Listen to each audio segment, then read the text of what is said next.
Shohei Ohtani did his best to lead the Dodgers to victory, but baseball is a game of inches, and in a few different instances, the inches win against the Dodgers this time.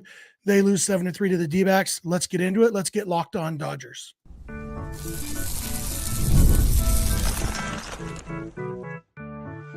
You are Locked On Dodgers, your daily Los Angeles Dodgers podcast. Part of the Locked On Podcast Network, your team every day. Hey, Dodger fans, this is Locked On Dodgers, part of the Locked On Podcast Network, your team every day.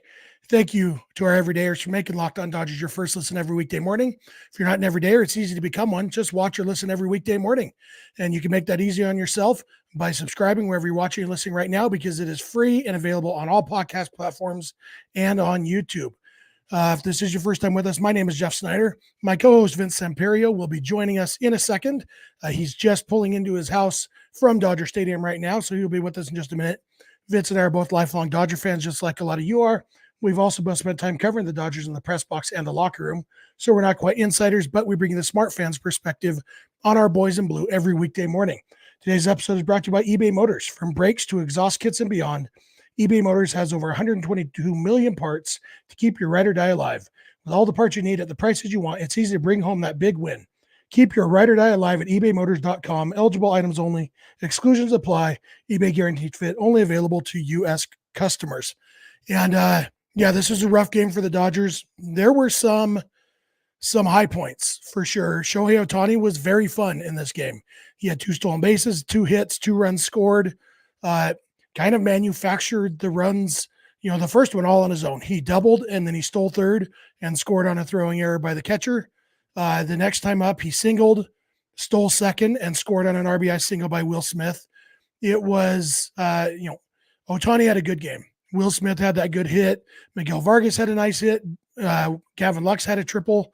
But overall, I think those 5 hits are all the hits the Dodgers had. They just couldn't put anything together. And, I mentioned in the intro, baseball's a game of inches. And we saw that a few times tonight. There were several, like in that second inning when the D-backs scored their first 2 runs, they had 2 or 3 bloop hits that if they hit the ball a little bit better, it's outs. But it was because they were weak hits that they dropped in. And, sometimes it's better to be lucky than good. That was the case there. And so, game of inches. If the ball is an inch more on the barrel, it's a fly out to Teoscar and then a fly out to Vargas instead of back-to-back singles to start the inning. Also a game of inches. You have the first run scored.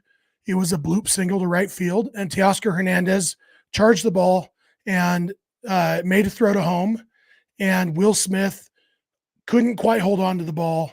And not sure if Gurriel would have been out at the plate or not. It looks like maybe the hand snuck in before the glove would have tagged him anyway. But that's inches right there. And, we were just, some of you just came over just from the postcast with Pete Fox over on Locked On Sports Los Angeles.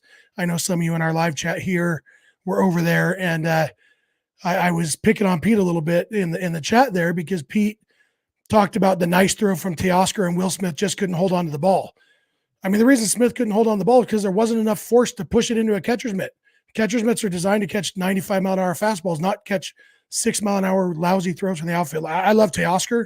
I was surprised at how bad that throw was because Teoscar has a good arm. But you sure couldn't tell it on that play. That one, he 4-hopped the catcher on a ball he had to charge. He was 200 feet from the plate. And it took 4 hops to get to Will Smith. It was just a lousy throw. And again, that's something that most of the time that's an out most of the time because Teoscar has a better arm than that. And if he throws the ball better, Smith catches the ball. And, Gurriel should have been out by 5 feet instead of a bang play, even if Smith had caught the ball. And so, game of inches. And then you had Christian Walker's home run. The pitch after Christian Walker struck out looking. Game of inches, or in this case, game of the umpire being unable to understand the concept that the home plate is 17 inches wide. I'm not going to go on a umpire rant because I only get 2 of those, and I just used one the other day. But the fact is, Christian Walker struck out looking, the umpire missed it, and then he hit a home run. Yeah, Gavin Stone hung that changeup, but it should have been an out already. And that's frustrating. It's not the first time in the last week we've seen somebody do something right after they should have struck out looking. And so, so many things in this game. The Dodgers lost 7-3. You lose by 4 runs. It doesn't feel like a close game. But, there's 2 runs right there. Gurriel should have been thrown out at home. Walker should have struck out looking. That takes 2 runs off the board. And if the Dodgers are up 3-2 instead of down 4-3, do things go differently? I don't know. Michael Grove might have been in that game anyway. He might have hung a pitch to Joc Pederson anyway. I'm going to talk more about Joc. Eventually, I'll talk more about Joc in the third segment. We had some comments on YouTube on yesterday's episode about the Dodger fans' reception of Joc Pederson at Dodger Stadium. So I have some thoughts on that. But Joc can hit right-handed pitching. That's not news to us. And so maybe if I don't know if the Dodgers are ahead, I don't know if their pitching strategy is different. I don't know who was super available tonight. It seems like Alex Vesia maybe would come in and force the DBacks to pinch hit for Joc if the Dodgers were ahead. A lot of things could have been different with just little different things. Mr. Seabad in the comments says, my umpire rants are awesome. I agree, but I do limit myself to 2 a season. So you can always go back and listen to the one from the other day. I'm trying to put together a YouTube short of that. I have a good 60-second clip of from that rant. But yeah, you know what? The umpire didn't cost the Dodgers this game, but it was a very poorly umpired game. If you can imagine such a thing in 2024, a home plate umpire having a bad game, perish the thought. But that's not, all in all, it was just an off game. We're going to talk in the next segment about Gavin Stone and Michael Grove, their struggles in this game. Just one of those games that things happen. And again, there were good parts. Shohei Ohtani was very fun to watch in this game.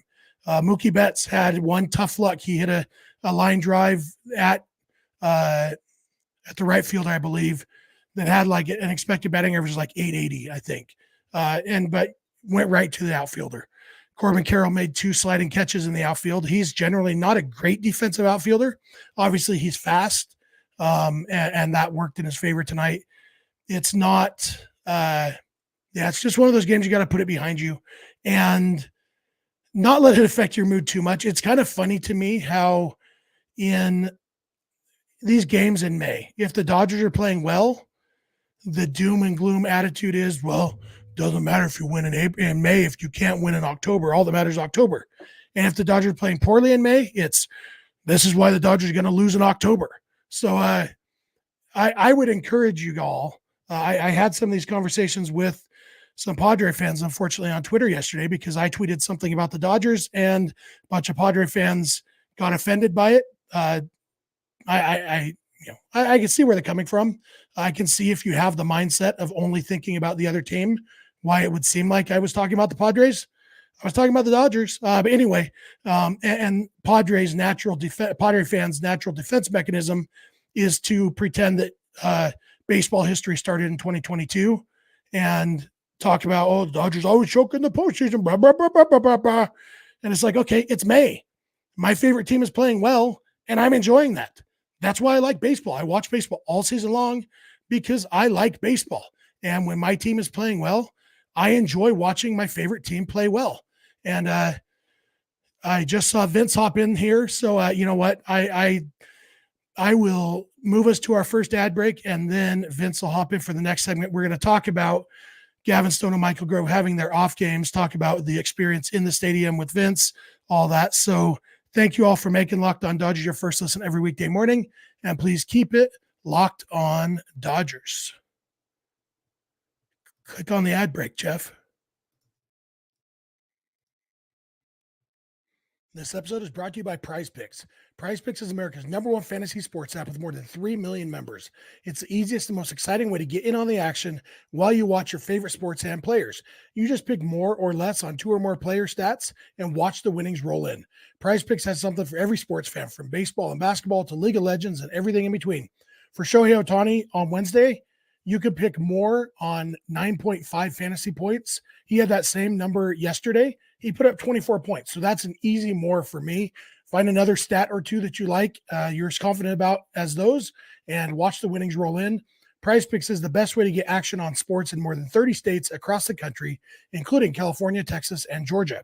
Quick withdrawals, easy gameplay, and an enormous selection of players and stat types are what make PrizePicks the #1 fantasy sports app.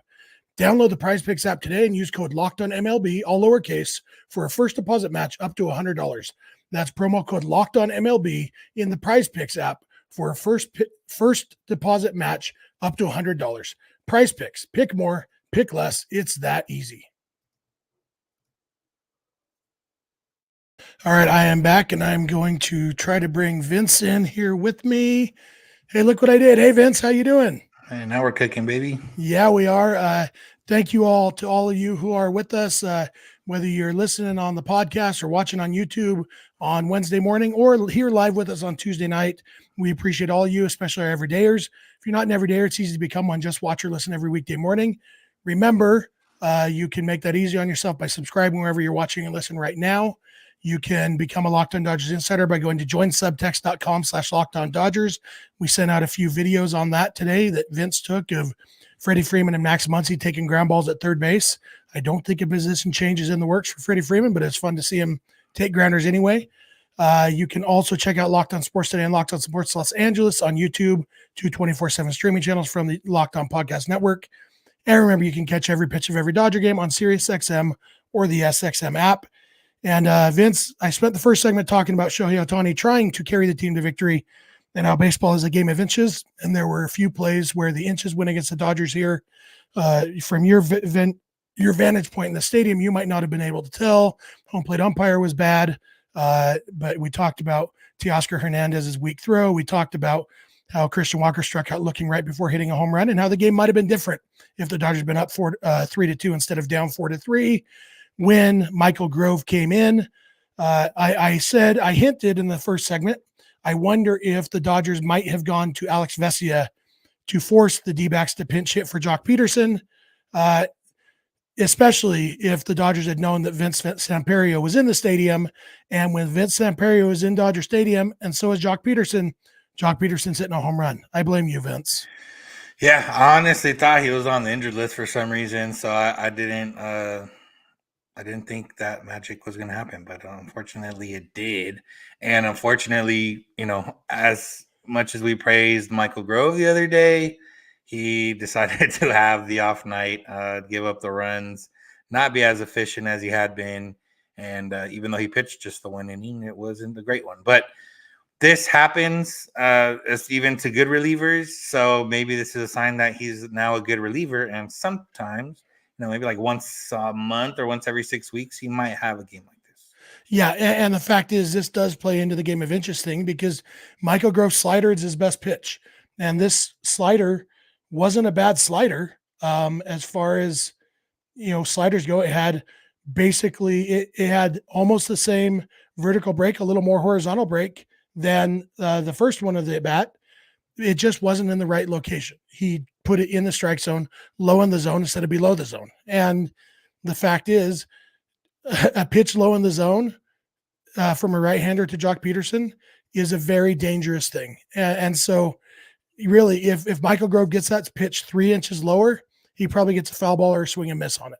And so again, game of inches. And unfortunately, in that case, the inches cost him 3 runs. And it really did. The Dodgers still had a chance. They did get the big 4 up again the next inning. But going down by 4 runs after they had scraped and clawed to pull within 4-3, that was a little bit of a backpicker behind the scenes a little bit. Vince and I were texting at that time and to try to coordinate this podcast. And I asked if he was going to stay to the end of the game.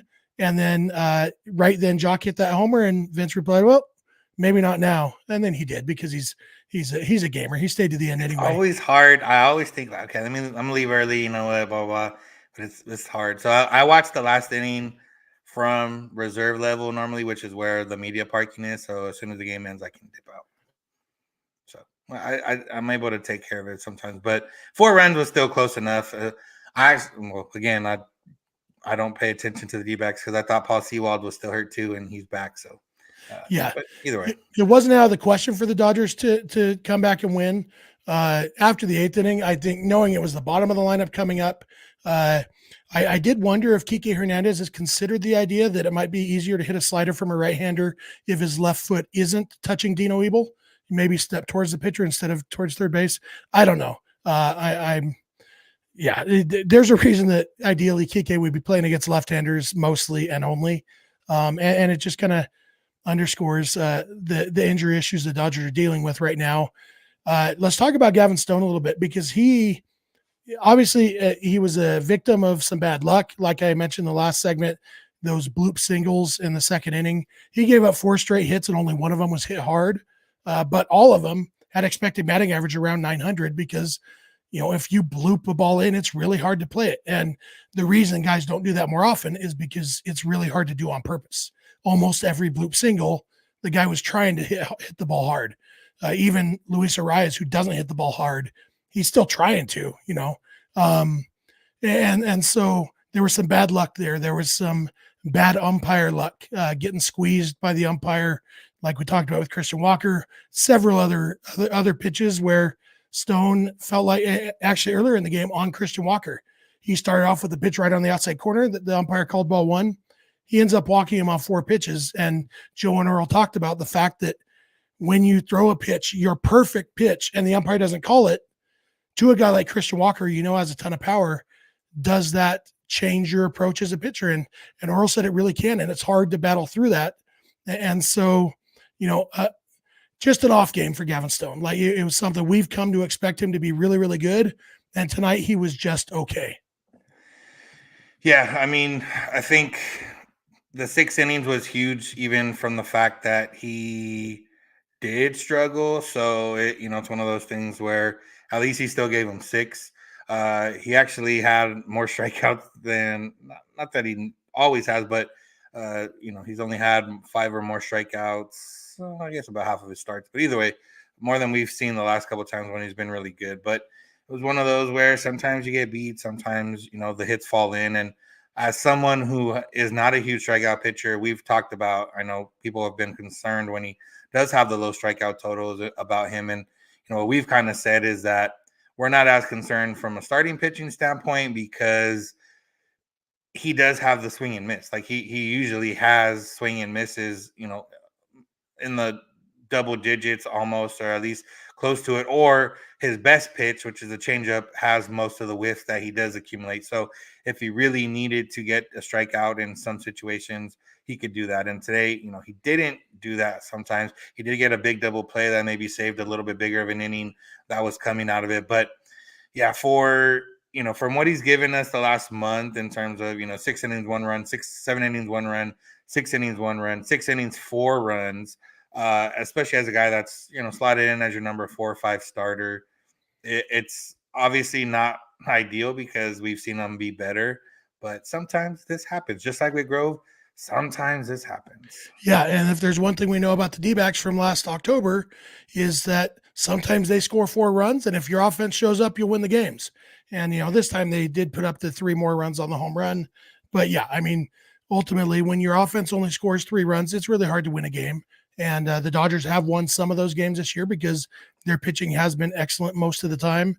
But in this case, the offense couldn't overcome. And you got to give some credit to Brandon Pfaadt. He's obviously a good pitcher. He's not consistently excellent yet at this point in his career, but we've seen him a couple times now against the Dodgers pitch really, really well. And, it's when you look at it from the Dodgers perspective and the Dodgers score 3 runs, it's easy to say Dodgers offense choked. But if Millard is doing an episode of Locked On Diamondbacks tonight, he's talking about how well Brandon Pfaadt pitched and how well their bullpen pitched, because good pitching sometimes beats good hitting, and that's why they play 162 games. Maybe the baseball season's a little bit too long, but it needs to be pretty darn long, because in football, you got the same quarterback every game. You got the same receivers every game, same running back every game. In basketball, you've got the same 5 players every game. You can let, Kobe Bryant or LeBron James or Michael Jordan take as many shots as you want, because you get to choose who takes every shot pretty much. In baseball, you got to start a different starting pitcher every game, which means the other team does too. And so everything is different every game. And that's why even the best baseball teams lose 50 or 60 games a year because of games like this, where the Dodgers lost to a team that's not as good as them because their pitcher pitched better than ours. And it's pretty much as basic as that. Yeah, and Fott's been on a streak similar to Gavin Stone looked. I mean, his last 3 starts, he went 6 innings, gave up, well, not as good as Gavin Stone had been, but against the Orioles, 6 innings, 3 runs. Against Cincinnati, 7 innings, 1 run. Against the Dodgers, 6 innings, 3 runs, 2 of them earned. 7 strikeouts, not ideal, but like I said, there's times when you have to tip your cap, and sometimes I know we don't do that sometimes because we do expect a lot out of the Dodger offense sometimes, and sometimes it's the pitchers doing well. Yep, and that's not satisfying, and that's why we don't say it much. But yeah. We are going to come back in a minute. We're going to talk about Joc Pederson being pretty darn rude to the team that drafted him and developed him and did so much for him. How could you, Joc? We'll talk about that. So please keep it locked on Dodgers. This episode is brought to you by eBay Motors. Passion, drive, and patience. The formula for winning championships is also what keeps your ride or die alive. eBay Motors has everything you need to maintain your vehicle and level it up to peak performance. Superchargers, roof racks, exhaust kits, LED headlights, and more. Whether you're into speed, power, or style, eBay Motors has you covered. With over 122 million parts for your number one ride or die, you'll always find exactly what you're looking for. And with eBay Guaranteed Fit, your part is guaranteed to fit your ride every time or your money back. Because with eBay Motors, you're burning rubber, not cash. With all the parts you need at the prices you want, it makes it easy to make your car the MVP and bring home huge wins. Keep your ride or die alive at ebaymotors.com. Eligible items only. Exclusions apply. eBay Guaranteed Fit only available to U.S. customers.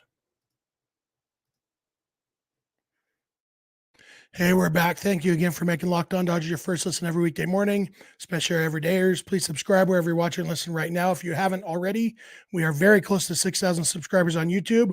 We'd love to hit 10,000. So if you're not subscribed, go ahead and subscribe real quick. It doesn't hurt you, and it just helps us. You can also become a Locked On Dodgers insider by going to joinsubtext.com/Locked On Dodgers. You can check out Locked On Sports Today and Locked On Sports Los Angeles over on YouTube. And you can catch every pitch of every Dodger game on SiriusXM or the SXM app simply by searching for Dodgers. There's a San Pedro High School reunion going on in the chat. Mike Aranda, I'll post your comment up here right before I have to ban you from the chat for calling yourself old when you graduated 6 years after I did. That's rude. And then Vince, of course, class of 09, just a baby. But, he can grow a better beard than me. So I guess Vince has something going on for him with his youth. Joc Pederson used to be a Dodger, was a Dodger fan favorite.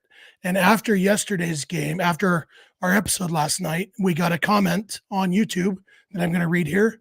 Pat Flynn said, I hate to put a smudge on last night, but it really bugs me that Joc Pederson got little applause when introduced last night. There was even a smattering of boos. Not classy at all, Dodger fans. How soon you forget Joctober from 2020, how much he contributed to our lonesome little title. In fact, Joc played 7 years with the blue and white on. He was much loved equally by his fans and teammates. And you show that kind of disrespect last night. Shame on you for that. And welcome back, Joc. We miss you and wish you the best. And I replied to this comment. I said, Joc has played against the Dodgers at Dodger Stadium with the Cubs, Braves, and Giants prior to this year. He got a really nice tribute his first time back, and the cheers have gradually gone down. You can appreciate what he did for the team and still recognize that he chose to leave the Dodgers and chose to play for 2 other teams in the division. I don't think the applause needs to last forever. And after this 3-run homer tonight, I am definitely on board with I don't boo any players, but no, I still have a soft spot for Joc Pederson. But when he's playing at Dodger Stadium wearing the other team's uniform, I'm not going to cheer for him. I did the one time. His first time he came back with the Cubs, I was there. I cheered for him. That's all he's getting from me.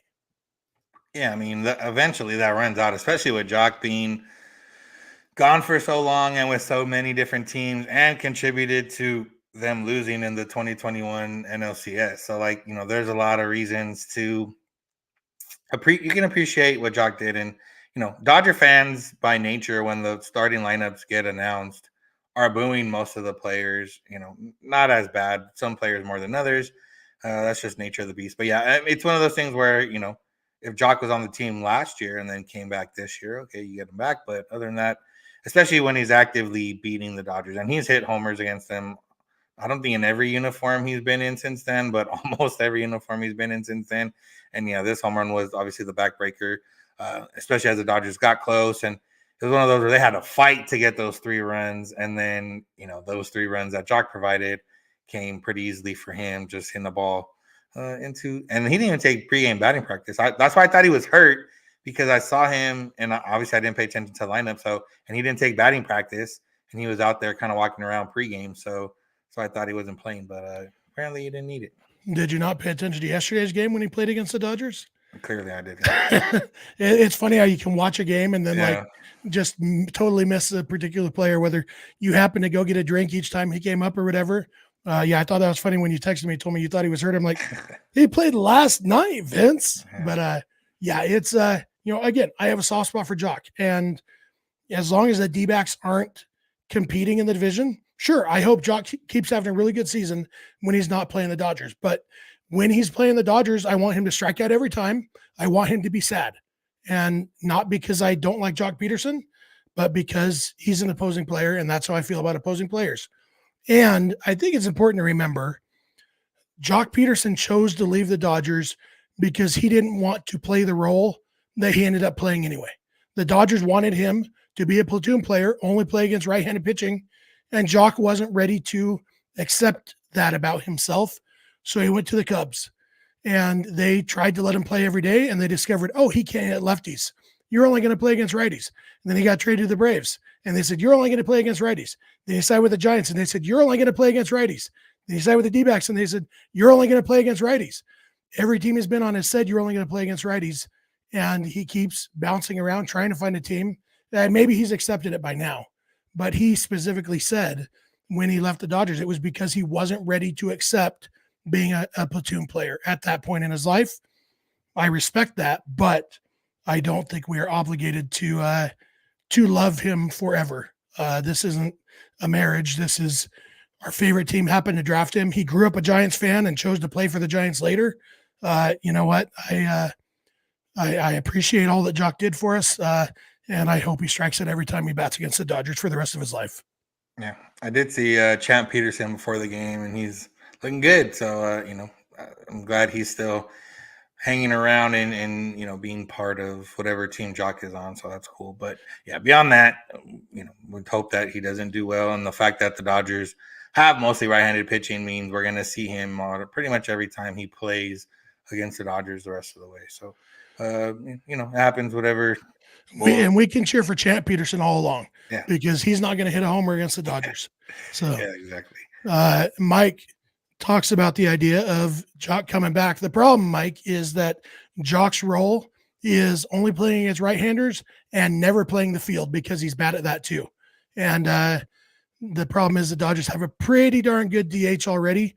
And so, maybe down the road, if Shohei Ohtani, one of these days we got to talk about Shohei Ohtani and the idea of him giving up pitching. Maybe we'll do that later this week. There's been talk about that. And, if Shohei Ohtani gave up pitching and so the Dodgers turned him into an outfielder, then maybe there's room for Joc Pederson a couple years down the road. But the fact is, like Mike says, he needs to strike out every time he bats against the Dodgers, and the Dodgers don't have room for him and wouldn't still have him even if he hadn't chosen to leave, because Shohei Ohtani is better than Joc Pederson. Yeah, definitely. And that's the other part of a lot of these things. With players, and I remember Justin Turner. And actually, if you don't go look at Justin Turner numbers if you love Justin Turner, because not very good over there. But we'll be talking about one of his teammates here in the next couple of days too, because there was rumors that the Blue Jays might be open to trading premier shortstop. Vlad doesn't really fit, but Bobichet definitely does. So. Oh yeah, JT is having a bad season now, huh? Yeah. I know he started off pretty well, but yeah, his OPS plus is 90 and also only a DH. So, the Dodgers, there's a method to their madness in their front office when they let guys go when they do. And, a lot of different reasons. And sometimes, like with Jock and Corey Seager, the reason is because the player wanted to leave, and that's okay. And we can still love the player and hope they don't succeed against the Dodgers. So this game sucked, and there's another one tomorrow. And that's kind of, we're going to say that 60 times every year-ish. This game sucked. There's another one tomorrow. That's the great thing about baseball. There's always another game tomorrow or the next day. And so Dodgers have a very good chance to win this series. It's Tyler Glasnow against Ryan Nelson. That's definitely on paper a big advantage for the Dodgers. See if Glasnow can bounce back after his struggling start against the Reds. And, if so, Dodgers have a very good chance to win this series before they head to Cincinnati to take on the Reds again. And the other good news is every team except the D-backs in the National League West lost tonight too. So the Dodgers didn't lose any ground in the division. And Giants even lost in humiliating fashion. Gave up 4 runs in the 9th to tie it and then got walked off in the 10th. So that was fun. So all in all, today definitely could have been better, but it could have been worse. Yeah. And then we got the off day Thursday, head to Cincinnati. So it'll be interesting to see how everything goes. One thing where Dave Roberts did say pregame was that no bullpen game in Cincinnati. With the day off, obviously everybody has the extra day off anyways, but this might be the first time in a while that we've seen the rotation go through 2 full turns because they had those 13 days in a row. So yeah, it's been pretty crazy. So the off day will be very welcome on Thursday. That'll do it for us for today. Thank you all for making Locked On Dodgers your first listen. Especially thank you to our everydayers. If you're not an everydayer, it's easy to become one. Just watch or listen every weekday morning, and you can make that easier on yourself by subscribing wherever you're watching or listening right now. You can follow us on Instagram, Twitter, and TikTok at Locked On Dodgers. Vince is on Twitter at VinceSince91. I'm on Twitter at Snydog. Both of our DMs are open there. Also, you can become a Locked On Dodgers insider by going to joinsubtext.com/LockedOnDodgers. You can catch every pitch of every Dodger game on SiriusXM or the SXM app by searching for Dodgers. You can email us, lockedondodgers@gmail.com, or send us a voicemail or a text message, 323-863-LOCK, 5625. We are here every weekday morning, and we hope you'll be here with us. When you get in your car or sit on your couch, tell your smart device to play podcast Locked On Dodgers. And remember, you don't have to agree. You just have to listen. We'll talk to you tomorrow. Have a good one.